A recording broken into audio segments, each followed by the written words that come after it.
Hey guys, so a while back I did a bunch of videos analyzing the 2021 data leak, and this data leak contained information about new Dota 2 heroes, and one of the heroes that I analyzed in this data leak is the Shadow Wraith, and in that video I kept the identity of the Shadow Wraith hero a secret, and I told you guys I will talk about him in detail later on, because the information I found about the Shadow Wraith hero was too big to put in one video. So this is one of many videos where I'm going to talk about the information I found about the Shadow Wraith, and this is part 2 of the Shadow Wraith videos, where I'm going to talk about some interesting facts that I found about the Shadow Wraith's development, and how his origins actually goes back to the days of Dota 1. But before we start this video, I recommend you guys to watch all of the Shadow Wraith related videos in the correct order, because all of them are in a specific order and they are all connected. So go check out the previous Shadow Wraith video before watching this video, and the links for all of the Shadow Wraith videos are in the description box below. But if you guys already watched the previous Shadow Wraith video, let's begin. So in the previous Shadow Wraith video, we talked about how the Shadow Wraith hero is Gwyn the Penance Seeker, and he is also the Jinn of Qualdin mentioned in the Sand King's lore as the one who forged the magical carapace for Sand King, and how this set from Sand King talks about the rites of Qualdin, which is a ritual or a cult that involves killing 7 virtuous acolytes and sacrificing them to summon the Jinn of Qualdin, aka the Shadow Wraith. All these mentions of sacrificing a bunch of acolytes in the rites of Qualdin makes me think of a mechanic back in Warcraft 3, where the undead faction had a structure called the Sacrificial Pit, where you can sacrifice the undead work units, who are also called the acolytes, to summon a ghost-like unit called the Shade. And if you look at the appearance of this Shade, it looks a lot like Gwyn. So I think if Gwyn was made back in Dota 1, this is the model he would have used. I mean, the Shade is basically another name for a Wraith, and he looks like he's made of shadows, hence the Shadow Wraith. And on top of that, the Acolyte unit have a bunch of voice lines that says a bunch of things that a genie would say, like, "Yes, Master. I gladly obey. Thy will be done. My fate is sealed. Thy bidding, Master. I wish only to serve." Now you might be saying that the acolytes are saying stuff like this because they are the worker units of the undead. However, it's worth noting that the Shade is an acolyte's soul after being sacrificed in the sacrificial pit. So what the acolyte says is more or less what the Shade says, and even the Shade has a bunch of interesting voice lines. "I'm but a shadow of my former self. What I do in death echoes in eternity. Death is its own reward. I shall be your eyes. I'll look into it.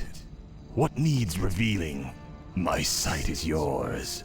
And on top of that, him being a Shade would make the phantom spell prediction I made in the data leak analysis make much more sense, because he sort of possesses the target, so him sharing the damage with this target makes much more sense, because Shades are ghost-like entities that can possess people, and he can cancel this possession with the phantom cancel spell. And if you guys remember, I said that if I was given the chance to make this phantom ability and be creative, I would make his ability like this, and I came up with this ability idea because this was actually an ultimate spell I wanted to have in a Dota hero concept I made years back. And this hero was called the Malefic Soul, and he used the Shades model back in Dota 1. So his ult was basically a possession spell where he possessed an enemy hero and controlled his actions, but as a downside, both of them share the damage they take while being possessed, meaning if the target dies, the Malefic Soul also dies. However, I couldn't really make this spell work in the world editor back in Dota 1 because once he possessed the enemy, he couldn't get out. So yeah, that was a fail because I couldn't implement this ability through that hero. But if this Shadow Wraith hero's phantom ability actually turns out the way I predicted, I would be really excited, but at the same time I would wonder if Ice Frog is spying on me or something. But anyways, I think Gwyn's costume might have originally been intended to be the clothing that he picked up from the sacrificed acolytes. I say this because his older concept arts features a hood that looks similar to the hood from the acolyte unit back in Warcraft 3, and Gwyn also have this necklace which looks a lot like something that an acolyte would wear, and this necklace is still present in his newer concept art despite the acolyte hood being scrapped. All this shows that this was probably their original plans for Gwyn's concept, where he picked up these relics from the acolytes who were sacrificed to summon him. And this opens up an interesting theory that I have about Gwyn's blades. You see, the spell icon used for sacrificing an acolyte in the sacrificial pit had a blade in it, and this blade looks a lot like the blades that Gwyn has. So I think Gwyn basically uses the blades that was used to sacrifice the acolytes to summon him. This would explain why the Shade doesn't have blades while Gwyn does. So his cruel blades are indeed cruel. But the only thing that stops this from being canon is this line where it states that Sand King's stinger was used to poison the acolytes. But what if we replace Sand King's stinger Seeker with Dwin's sacrificial cruel blades. We get poisonous blades, which would explain the venom blades ability that the Shadow Wraith hero has. But this one line from this set's lore ruins this whole theory about Dwin's blades. So I think it would be great if they just change the part where they say that Sand King's stinger was used to sacrifice the acolytes and replace it with the blades that Dwin currently wields. And this would give a very interesting backstory for Dwin's blades. His clothing is also similar to the clothing that people wear when traveling across deserts. And this set from Bounty Hunter states that lighter colored garments are specially needed to survive the heat of the Scintillant Wastes. And you can see that Dwin's clothing is also relatively light colored. So this might be because of the hot temperature of the Scintillant Wastes. But anyways, all of this proves that the Penance Seeker does originate from the Scintillant Wastes. And this would explain why he has all these sand related spells despite being called the Shadow Wraith. And if all of this is true, I guess we'll get some pretty interesting voice lines towards Dwin from heroes like Sand King, Gondar, and even Bloodseeker. But we'll just have to wait for the Shadow Wraith hero to be released to really see if the Shadow Wraith hero from the Dataleak is indeed Dwin the Penance Seeker. So yeah, that's it for this video, guys. So what do you guys think about this interesting information about the Shadow Wraith's origins and his development? Let me know your thoughts in the comment section down below, because I'm curious to know what you guys think about all this. But anyways, this is just part 2 of the Shadow Wraith videos, and in the next Shadow Wraith video I'm going to talk about yet another interesting thing about the Shadow Wraith. So be sure to check that video out, and I'll leave the links for all of the Shadow Wraith videos and all of the other videos that I mentioned in this video in the description box below, so you guys can check out those videos if you like. But anyways, I hope you guys enjoyed this video, and with that said, don't forget to like, share and subscribe and turn on notifications for more videos like this. Thanks for watching, and I'll see you in the next video.